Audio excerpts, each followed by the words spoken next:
Hi, everyone. Welcome back to my first season. Very special guest today. This gentleman and I did work together before in Club Med Paradise Island in the 2002-2003 season. He was head of the tennis back then, but his first season was in the same village in Paradise, but in winter of 97, where he was just starting out as a tennis geo. And we also did cross paths. I'm going to ask later if he remembers this when I was in Columbus, and I guess he was doing an overnight in Columbus before heading out to Paradise. And on top of all that, he is the co-founder, general manager, and CEO of Rossland Beer Company, which is an award-winning craft brewery tucked away in the beautiful mountain town of Rossland, British Columbia. So I really want to ask about that at the end of the podcast, because spoiler alert, I like beer. Ladies and gentlemen, everyone, please help me welcome from British Columbia, Petri. How are you, sir? Good, Greg. How are you doing? Oh, good. Nice to hear your voice after all these years. It's been a long time. It has. Wow. Okay. I'm so happy you're here. So do you remember meeting me? Because I sure as heck remember meeting you. I think you might have been going home on vacation or something, because I definitely was in Columbus when I met you. So do you remember that?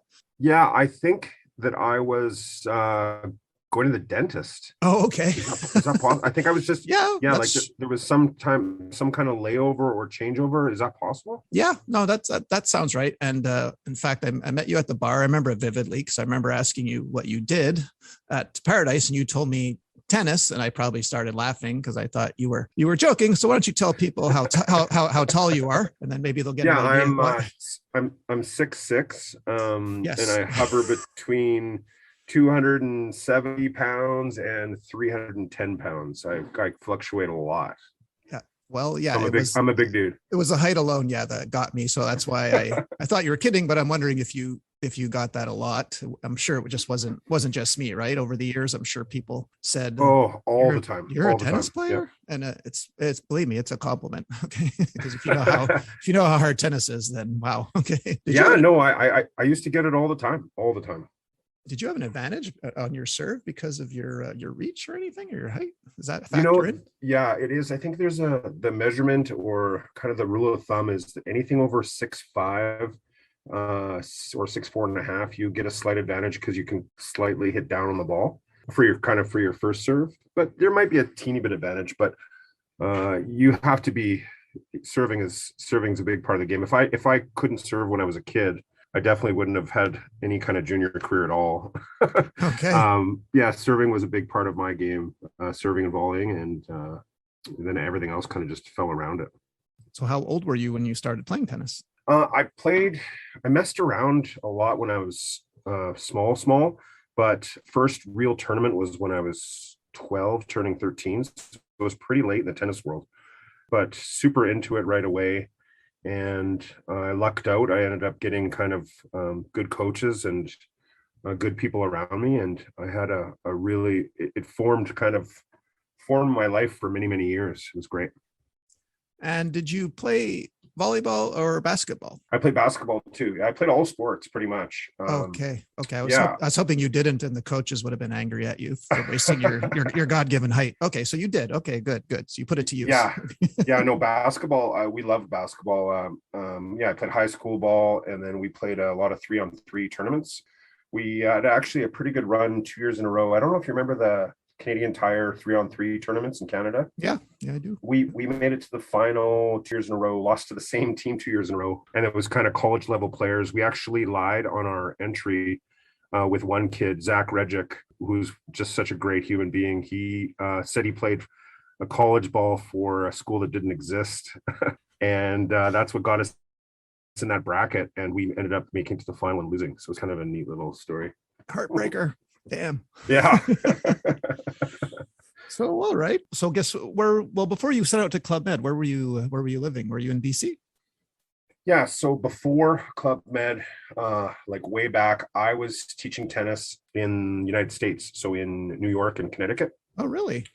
Yeah. I was kind of trying to, I tried to play tennis a little bit competitively, very briefly in doubles, and didn't make really any money at all. And started coaching and really getting into teaching and coaching and seeing where it could kind of take me.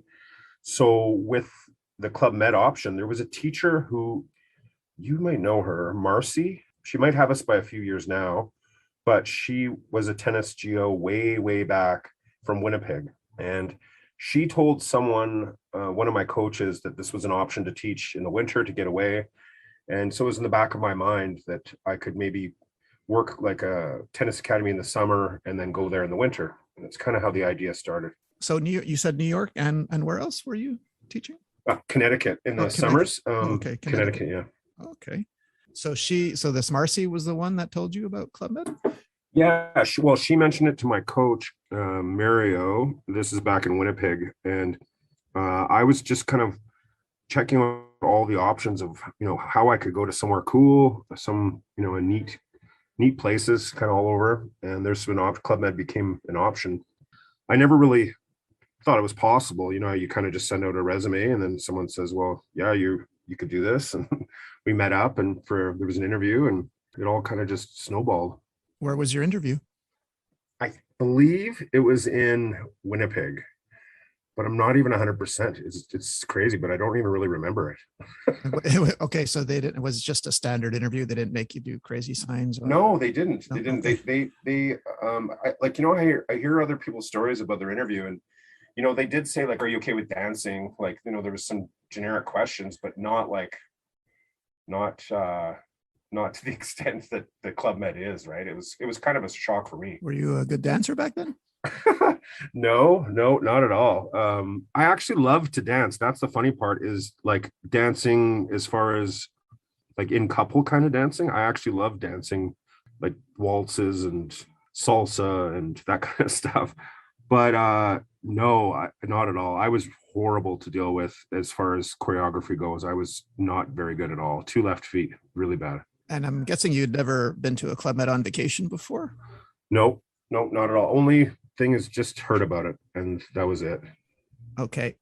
So about how long after the interview were you told that you'd be going to Paradise? It was about a few weeks after, and there was an opportunity. I think it was going to be Turks and Caicos or Paradise, and then they said Paradise, and that was kind of just where I was going, because I was, at that time, I was in between going contracts in Connecticut, so I didn't know. It was about timing it with going.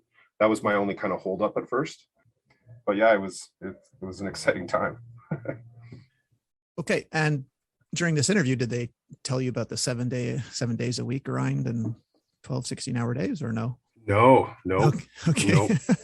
Not at all. All right. So you were pretty wide-eyed, I guess, when you arrived at that first week. You were just trying to take it all in and survive, I guess, or definitely. Yeah. Like, I would be completely lying if I said I wasn't shell-shocked and very, very surprised. Did they have the ATP back then, 97 in Paradise? Like when we were there, like the big program? It was not the ATP, but it was an intensive program where it was almost more famous back then than it was with the ATP. Really? Yeah, strangely. It was because it was most of the guests at that time were there for tennis. So where I found when I went back and when you were there, that there were a lot of people there for tennis, but not most of the guests. Do you know what I mean? Like there were guests that were there that were so into tennis, which was awesome. But I didn't find that like 60 or 70% of the guests were there for tennis, right? Okay. Yeah, that's right. How many courts did you have back in Paradise, roughly? 16. Oh yeah, that's right. Okay. Yeah, 16 hard true. Okay. Wow. So, so any culture shock that first week? Yeah, well, it was nuts. I remember getting the sheet, where you got to be, and yeah, and just being like, this one actually says you're in 2 places at the same time. Yeah. And they're like, well, that's normal. You just kind of, you do one and go as soon as you can to the other one. You're like, okay, all right. And the 7 o'clock bar was it became really fun. Obviously the meetings at the bar and stuff, but getting off the tennis court and going to the bar, you didn't have much time. So you had to get efficient at moving very, very quickly, for sure. And any culture shock of guests showing up to your tennis lessons in Speedos and running shoes? Did you get that? Okay. You know what? It's funny, but I think there was, after about 3 weeks there, I'm teaching on the court, and 2 ladies, two younger women show up, and they're in next to nothing, like thong. Really? Yeah. And younger women? I never heard of that. Really? It's always guys. Okay. And so I was like, what can we help you guys help you? And they're like, yeah, we're just looking for a place to tan. And so I was like, okay. And there was no one on the next courts beside us, so they pulled out these chairs and they sat in the middle of the court, and they said that it was the best place to tan, and they soaked up the sun. I think they were putting on baby oil. Okay, and they guess the beach, that nice beach in Paradise, didn't cut it for them. I mean, because there's a serious reflection on those courts, right? Like you just get baked. Oh, boy. So Okay. maybe that's what it was. Insider info. I don't know. But Okay. All right. Okay. yeah, Never heard that story before. they were committed. They knew what they were doing. They were. I'll say. Wow. Okay. That I guess that's part of the memorable guests. Well, two of the memorable guests that you had that first season. Yeah. Who was your chief of village, then, if I may ask? Jean-Pierre Grand. Oh yeah, that's right. Yes, yeah. yes. Okay. Yeah, he was my chief in '94. That's right. Because I think JJ. I also, yeah, JJ. Yeah, I went through. I recall myself. I think when I went home for vacation, I came through Paradise as well, and yes, and Jean-Pierre was there. That's right. Yes. Yeah, he was great. He definitely old school. Not a lot of nonsense, but tons of fun too. I appreciated him for sure. I thought he was great. JJ was nuts, like absolutely nuts. Yeah. Like when we got there too, you ask about shell shock. Like when we got there, the tennis team, which it was pretty neat because they were all, they're really proud to be on the tennis team because they felt special, right? Like it was pretty cool, a neat feeling. But they were tired. They were just so beat up, these guys. And a lot of them, it was their first season when I showed up. So there was guys from all over the world, which is super cool. Germany, Belgium. These are the original guys, not my team. My team, which was amazing too. They were from everywhere, which I can get into that too. It's the best guys ever. But the guys, when we got there, I think that they were already waiting to leave for a while. So you know how sometimes the date gets extended and extended and extended. It was 3 or 4 months after for this one guy, and he was just done. And I remember asking him his name. I don't want to say his name, but he was from Belgium, and I said, so how is it? Like it was my second day, I think. And we're not allowed to swear, but he said it's bleep in paradise. And I never forgot it. You remember some things, your first couple of days, and I was like, oh, like I didn't know if he meant in a great way or in a bad way, because he looked like he's been up for a bit, like Okay. things you remember. That could have been their new slogan: "Life as it should be, and it's effing paradise." Okay. Yeah, right, exactly. Wow. All right. Okay. So you said you'd got there. So you probably arrived there after New Year's Eve, I'm guessing. Like, so you missed all the Christmas and. No, I got there. It was probably, I think, late November. I'm guessing, but it was pre-Christmas. Okay. So November '97.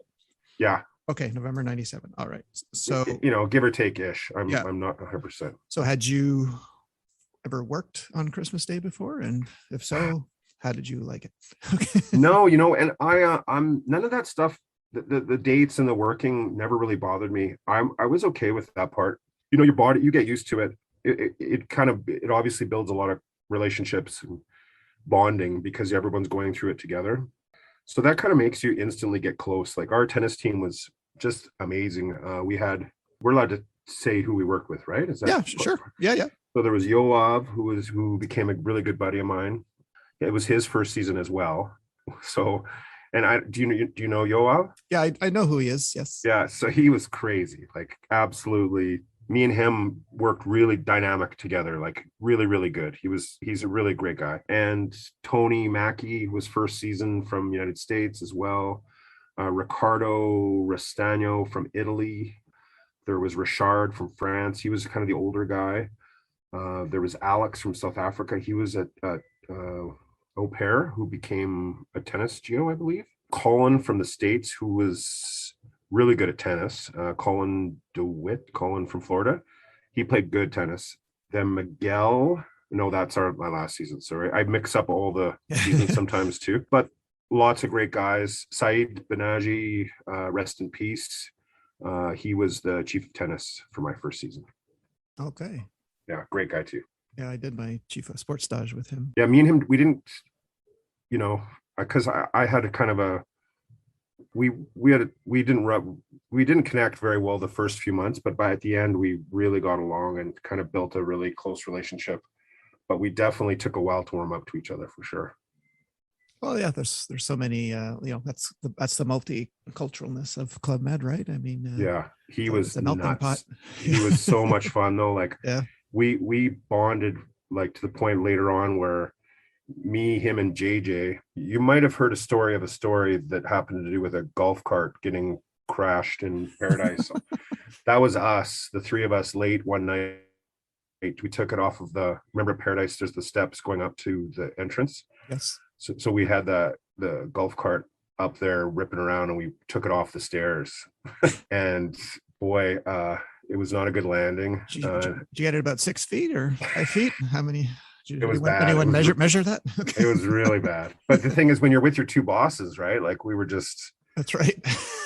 It's kind of funny how it happens. And all you needed was Jean-Pierre hanging off the back and you'd be solid, It was hard for him. He knew about it and he was really upset, but what could he do? Like literally his two top dogs were, out with me. We're all three of us.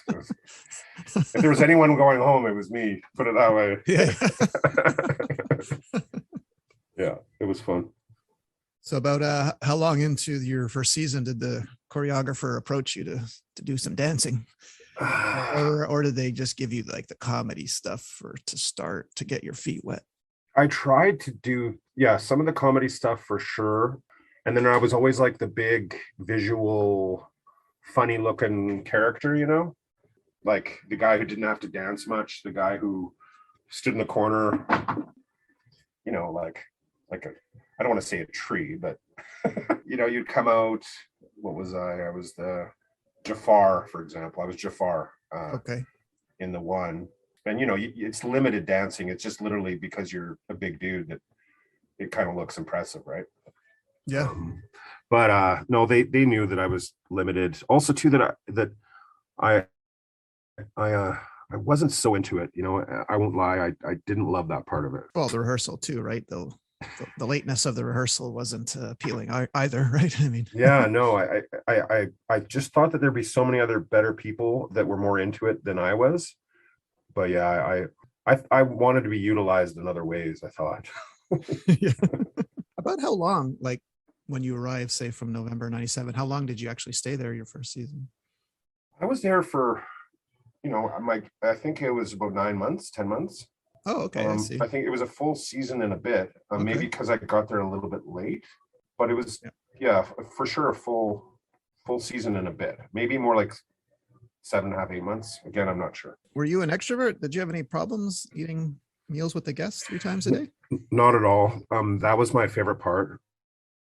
Okay. That's kind of what I always thrived in Club Med. Like I made up for kind of some things by always having good contact, and sort of I knew that's what the geos were for. Like I knew that was the whole connection behind people's vacations. So I really bonded with guests and made lifelong connections, and even for work and for life, it was quite the experience that way. Just experiencing cultures, and that I could never go back and say that was negative. I mean, sometimes just like anyone, you're human, you don't feel like doing it, but for the most part, I really appreciated that and enjoyed it. Okay, good answer. Very good answer. Did you have time to learn any other skills while you were there, or were you just always at the tennis court? Yeah, I mean, some stuff, beach stuff, and I didn't do too much. I went scuba diving a couple times at Columbus, but yeah, for the most part, we didn't have a lot of time off there, right? And then when you did, I kind of wanted to just chill out. When eventually we had the day off, the first couple of years there was no days off, and then we got days off. I don't know. I appreciated the day off and kind of rejuvenating. I definitely took the most that I could out of it, like as far as recharging the batteries.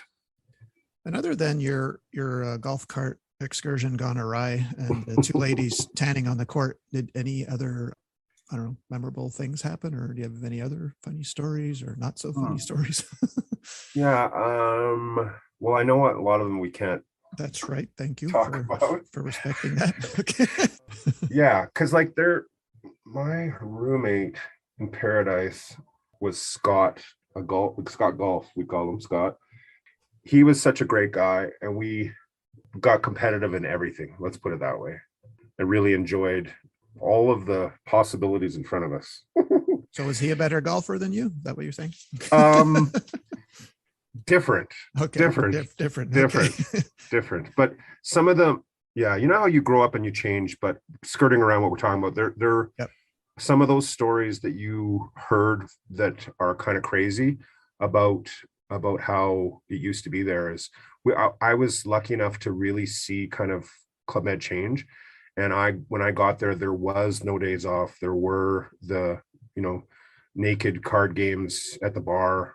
There were the picnics where everyone there was a lot of topless pictures that were okay being put up for people to see, like, which nowadays you just would never do that, right? Like, yeah, it was time. It was a different time, right? But I really appreciate it too, because then when you kind of spend a bunch of seasons or years, people would say, and I hear this now, especially with the groups, the Facebook groups that you see, and people complain about how things have changed. And I don't look at a lot of things that way. I look at it like it's just evolved the way it should. You can always say that things used to be better, but I think that there's some things that were not as good and some things that are way better. They evolve the way they should.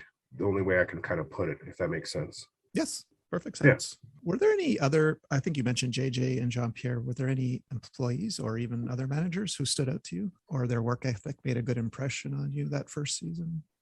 Yeah, I liked, like, for myself, I really got to see, for example, with Saeed, he and I didn't see eye to eye on a lot of things at first, but his goal, I think kind of like you wanted to be chief of sports. His goal was to be, or chef de village. His goal was to be chief of sports, and then to be chef de village. And I appreciated someone who kind of knew what they wanted, even though at the time, we were all so young. I was 20, just turned 22, 21, 22. So I really appreciated the work ethic and the idea that that's something that he wanted to do, and how was he going to get there, right? I love that. But I just thought of a fun story. We used to do the beer chugging contest. JJ loved beer chugging contests. He was good at it. He was good at it. He would get really intense about it, like really intense. And so we had one night had way too much to drink at dinner, and JJ and I went on stage, and the competition started, and there was Laurent. Do you remember Laurent from sailing, France? Yes. So he was a fun guy too. Him and Richard from tennis were good buddies, both from France. And so we went up, and I don't know what happened, but I ended up, like, I won the race, and then I chased him because he spit at me, or he spit the beer, or I don't know what happened. So I chased him, and we were a little bit inebriated at this time. But I didn't stop chasing him. Like, I chased him through the crowd, around the theater, and everyone's laughing. The whole crowd is going crazy. And then we ended up running throughout the entire village for like 15 minutes. I chased him in through the restaurant, all through tables, through the kitchen, and it got a little bit too far, right? Like, Jean-Pierre was like, he's like, I got to talk to you the next day. And he's like, it's great that you're connecting with everyone and having fun, but he's like, that's a little bit too much. It's a little. People are afraid. Okay. Yeah, it's one of the ones you remember for sure. Let me just ask you this side question today. Like, do you ever have the same recurring dream while you're back at Club Med working? Do you get these dreams or not at all? Or you just I used to a lot. I used to, but I haven't in a long time now. Lucky. Okay. Yeah. I wish mine would go away. Okay. Yeah, I don't. I used to get them a lot, like for many, many years. And I think every blue moon, like once or twice a year, I might get one. And it's usually about working with certain people that I really connected with. Like, for a while there, I was kind of the second guy too, to in certain villages where I would take care of a lot of the difficult guests, I guess. A good way to put it. I don't know how to. you just focus on trying to help people see how much fun they can have. Yeah. And I love that task. Like I loved when the chef de village would pull me over and say, okay, this person is their third visit here in 5 months, and they're, they break ball, they're cascouille, and you're someone that you're gonna. I really want you to make sure that they get what they need and they're happy. And you're like, okay, and you just kind of keep an eye on them, and when you can say hi and help them out or do anything, I loved that kind of side mission, I guess, so to speak. Cool. Yeah. And as your season was coming at an end, did you have to fill out a dream sheet? Like, did someone ask you where you wanted to go next? What was it called, a dream sheet back then? Or they just said, hey, where do you want to go? I think at that time I was going back to teaching tennis at an academy in Connecticut. Okay. So I don't remember a list being given to me, but I had an option after. When I called back, there was a couple places, and I really loved the idea of going back to the Bahamas, to a different place. And then I went to Columbus. What year were you in Columbus? The following winter. Okay. We must have just missed each other, because they sent me 3 times to Columbus for like 2.5 years. So right. Yeah. I was there for a while too.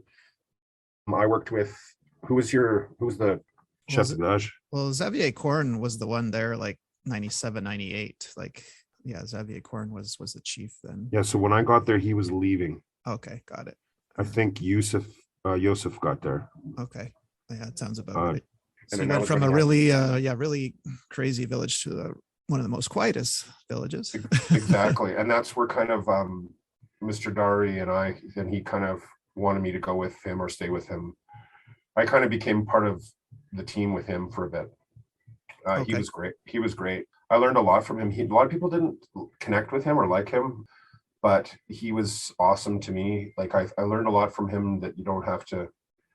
He really worked harder than anyone. Like throughout the years, I look back, I liked the way that he worked, like his work ethic. I took a lot from that I didn't have to agree with everything that he did, but he was definitely willing to put in the work. And that, to me, that goes a long way, where, when you see someone who expects a lot from people because he's doing it himself, that guy was everywhere all day, all night. And I thought that was pretty cool beans for sure. How many years overall did you do in Club Med? I think I say 6 or 7. 6 to 7 years. Yeah. Like, what are the other resorts you worked at? So Paradise twice, first season, last season.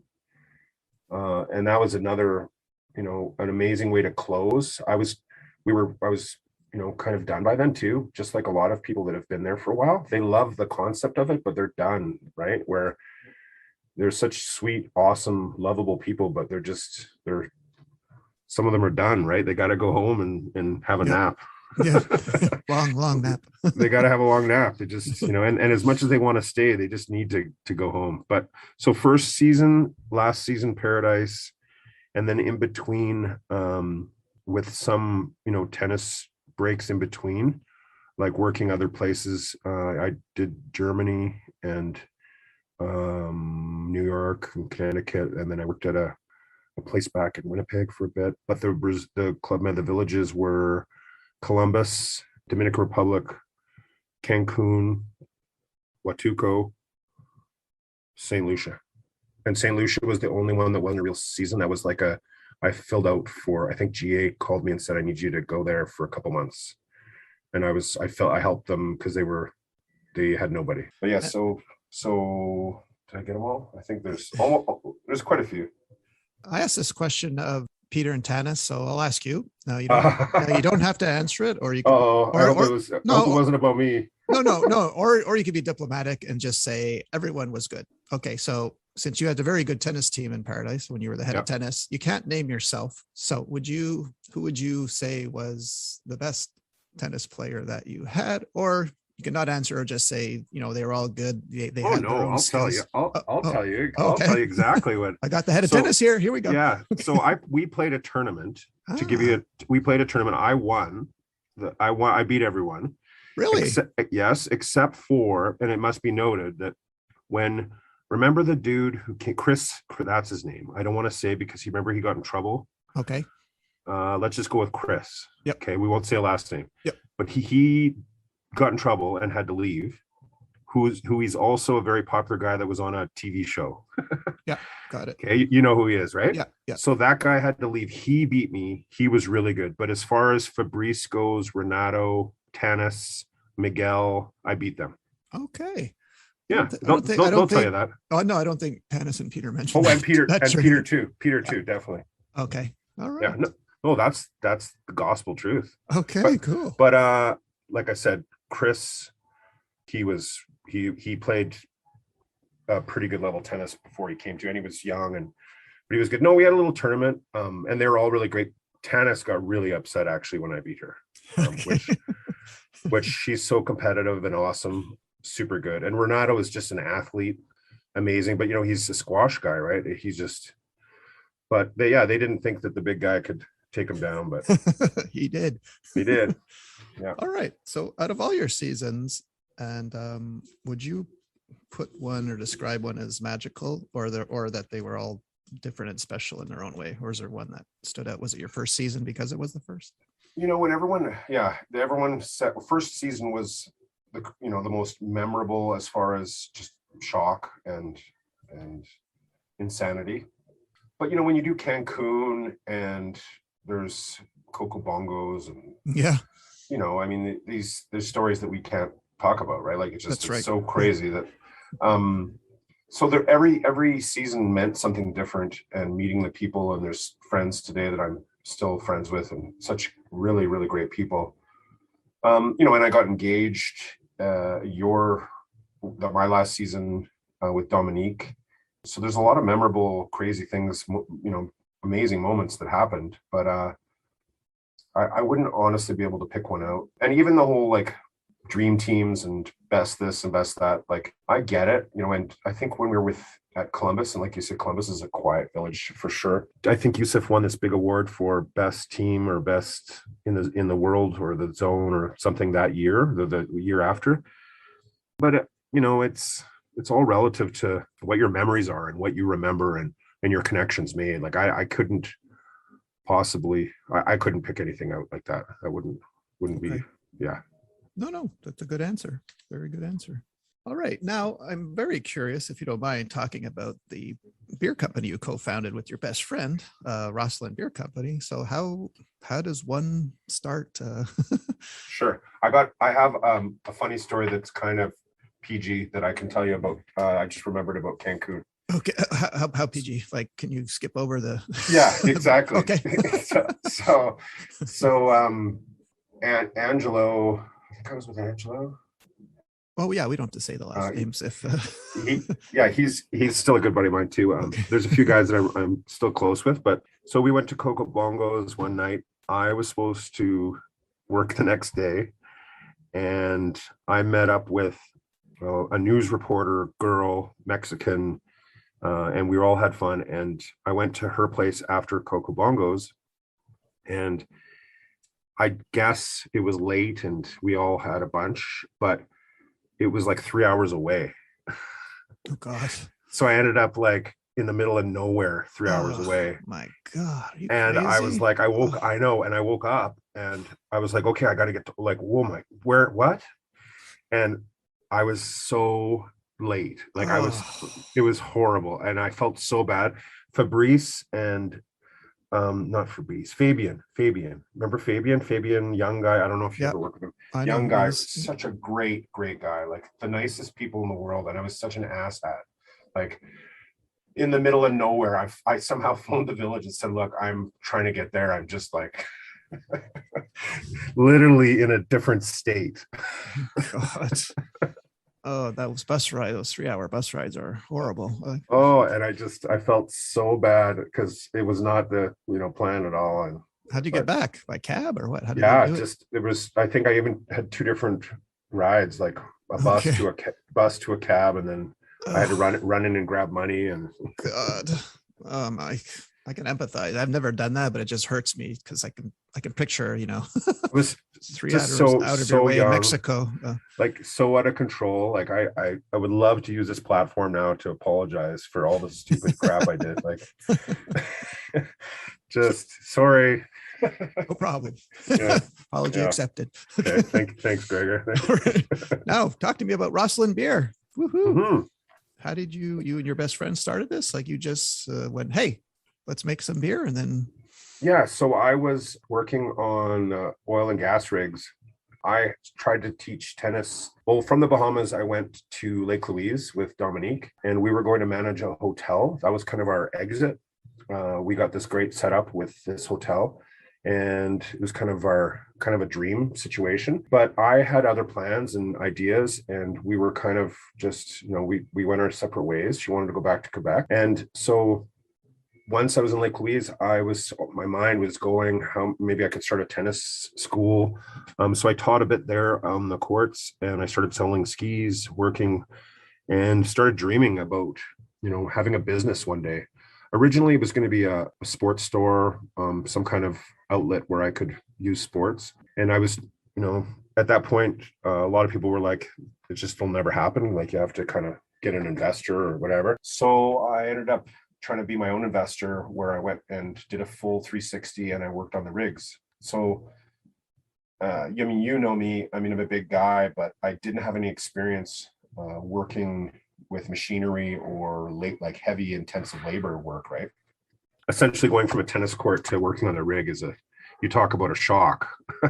Yeah, I'll say. Yeah. So I got in working on the rigs, and I did that for a bunch of years and saved up, and was dreaming about an idea to have my own business. And I met up with my friend who I grew up with, who lived a couple hours away from Lake Louise. We started renting a house together. He was a paramedic, and I worked on the rigs, and we started saying, we wanted to get out of our jobs. I actually didn't mind my job, but it was just so far away that the commute and the lifestyle is really, really tough. So then we started coming up with ideas and plans. And when we were kids, my dad made beer. And so we were always around, the homemade beer scene. And we used to steal it, and it was horrible beer, like the worst beer you've ever had. Yeah, we got into the idea of making beer. Then we would make beer together as friends, and we buy more and more equipment, splitting the cost. Then the beer got pretty good. And then Ryan, he's the head brewer now for the company. He's the co-owner that you referred to, my buddy. He started getting really good at it and kind of focusing on it, just really kind of dedicated to it. And I started thinking about the business side of it and the company. And so we eventually just threw our money in together, whatever we could. We maxed out our credit cards, cashed in our any RSPs we had. We eventually got a small loan of 50,000, I think. Now it's hard to even imagine that was a thing. But my parents co-signed the loan for 50,000. And that was in 2011, and we went from a two-man operation, a tiny little system, an all grain. It was called Trail Brewing. It was in Trail, which is about 10-15 minutes away. And we've kind of morphed into this beautiful, big, small, very sleek, super proud business. It's an amazing, I think we have 10 employees now and growing. Yeah, I was taking a look at your website, and it's just been a dream. Yeah, I'm about to send you my CV. Like if Emma and quality control doesn't work out, or Jesse, the taproom specialist, is giving you trouble, you can, I'm in there. I'm there. I'll jump on a plane, man. Because it looks like you got some nice trails there too, right? People like mountain bike down the mountain, and they stop at. It's literally the mountain bike capital of Canada. Some say it's the best in North America. There's unbelievable amounts of trails and trail systems, and they're taken care of. We call them trail angels. These guys are just they work with a group, a KCTS group, that keep the trails amazing. And then the skiing in the winter between Roslyn and Nelson with Red Mountain and the surrounding area, that's just some of the best skiing also. So the temperatures are mild. It's -3 or 4 is the average temperature in the winter, and then it's long summers, so short winters, but lots of good snow. So yeah, it's kind of, I sound like I'm trying to sell real estate, but it's well, no, I saw your videos on your website. They speak for themselves. You talk about how we used to say at Club Med, my beach is my office. Well, you have quite the view from your office now. Yeah, we're so blessed. Like we're really lucky too, because it's just so many like-minded people where, where you have, like back in the day with Club Med, you would have a week where everybody is on the same page. Like everyone is from somewhere different, but yet everyone is having fun and everyone is communicating and, just totally into it kind of thing. Right. That's sort of seems like what it's like here almost all the time. I definitely have to pinch myself for sure. I'm going to rattle off some names of your beers. Seven Summits, Four on the Floor, Helter Smelter, Pay Dirt, Seasonal Green Jacket. Who names your beers? We do. Okay. Yeah, And yeah. I read the description on most of these. I want to say, like, who the heck writes these? Because I've been an English literature student the last 7 years. I've done 7 years of essays, and I'll never write anything as good as whoever wrote the description for Four on the Floor. So who writes this? I need a name. Okay, which one? I'm looking it up right now. If you could read just the 2 sentences of Four on the Floor, so the people could hear how this beer is described and mouthwater. It's one of our staples. That's the one I got drawn to first by the color, and then I read the description and then fell in love with it. But who's ever writing this is brilliant. Okay, by the way, whoever you are. That is myself. And wow. Let's see how old it is. Let's see. Four on the Floor. Read more. Enormous hop additions give this beer a crisp finish and incredible floral hop aroma, pouring a sparkling clear orange hue with a fleeting white head. This IPA captivates with its juicy, hop-centric aroma. Fresh orange and apricot scents blend with a grassy notes, while light, bready scents soften the bouquet. Toasted grains build a solid base as a vibrant hops emerge. Orange and lemon rind bounce over the tongue, while tropical pineapple notes peek out in the middle. Toasted malts hold ground before smooth bitterness cleans the mouth. Balanced from start to finish, this IPA provides a prism of hop flavor without the aggressive hop bite. See, I didn't write that. Whoever did, man, that guy deserves a Pulitzer Prize in literature. Okay. Yeah, they're getting a raise for sure. They're getting a raise. Yeah. You're gonna have to start shipping this stuff now on your website because our people want to know. Yeah, we've made some of the beers we've been making for a long time too. So they've changed a bit over the years, but that's the fun stuff for sure, is naming them. And we have tons of funny names, some that are inside jokes, and other like the Four on the Floor is a great one. It's a great kind of Club Med name, because like my line is when someone says, well, what does Four on the Floor, like, why did you name it that, right? So if you ask me why did you name it that, I would say, well, what do you think of? That's why I didn't ask you. Okay. But what do you think of when with that name? And whatever you think of, that's why we named it. Because there are dog lovers in our town. So 4 paws on the floor, yes. Right? Yes. Right. There's that one. But then but they're not allowed in your place of business, I see. Not anymore. No. Okay, not anymore. Okay. There was the incident with that German Shepherd and Schnauzer 2 weeks ago. Exactly. But then there's also, like there's the pedal to the floor, like there's 4 on the floor that way. And then there's, a few other things, but it's whatever you think of when you think of that, that's the name for it. All right, sir. Okay. So, and how many years you been in business with Rossland? Since 2012. 2012. Okay. 2012 total as a company business now, 2012. We did change 2012, 2013 from Trail Brewing to Rossland Beer Company. We went through a couple different locations, and now we're kind of we like the spot we're in.